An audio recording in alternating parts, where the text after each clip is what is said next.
Hi, and welcome to the Sagebrush Happy Hour Journal for February 20th, 2025. I didn't post yesterday, basically because I was kind of feeling a little bit down and a little bit self-conscious about my teeth. And I thought about not doing any journal entries until I get my teeth repaired, but I decided that a journal should be an honest thing, and so I'm going to go ahead and keep doing journal entries until I get my teeth fixed. And so, anyway, so today I've been working on my solar upgrade, and so there's been basically two phases to my solar upgrade, and the first one was fairly straightforward, where I was just adding,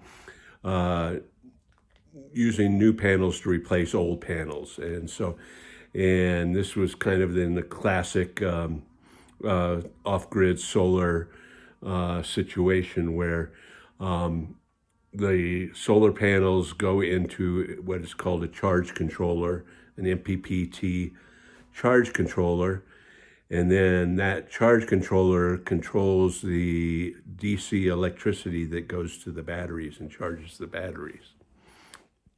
And then the DC power from the batteries comes out to what's called an inverter, and then the inverter converts that DC electricity to the AC electricity that we use in our home, the typical 120 volt or 240 volt AC power that we use in our homes.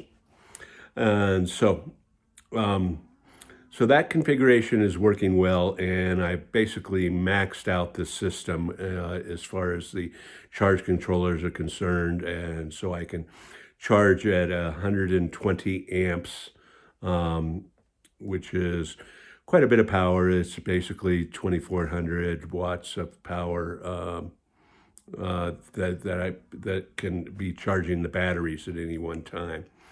But I wanted to kind of supplement that system, and the one way that you can do this, at least theoretically, is do something called AC coupling. And so AC coupling is where there's an inverter on the solar panels themselves that converts that DC electricity to that AC electricity that your house can use. And theoretically, and mostly in grid-tied systems, is then those solar panels go through that inverter, and then that inverter goes right into your breaker box and powers your home. And so the complication to this, and this works really great in grid-tied systems. So basically, the solar panels and inverter are just supplementing the electricity coming in from the grid to your house, and then as much as you need gets used, and then whatever is not used by your home can be sold back to the grid or just not used. And so in my system, what I wanted to do was take this AC coupled solar array and put it into my inverter to power things in my house, and then any excess power would go to the batteries. And so theoretically, this should work, and in practicality, I haven't been able to get it up and working. And I suspect a couple things, but I've tried a couple different ways. This is that basically hook the AC coupled solar array into the generator input of my inverter, which should charge the batteries and power my home.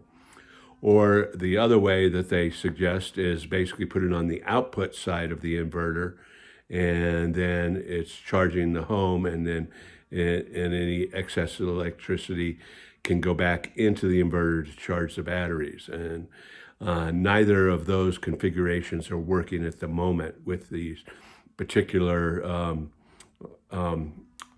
microinverters that are on the solar panels. So I'm trying to sort through that problem, and I'm going to call customer support in the morning and try to see if I can actually get this up and working. But anyway, it's always kind of tough on the bleeding edge, and sometimes you bleed more than others. And so there's my journal entry for today. Cheers, everybody.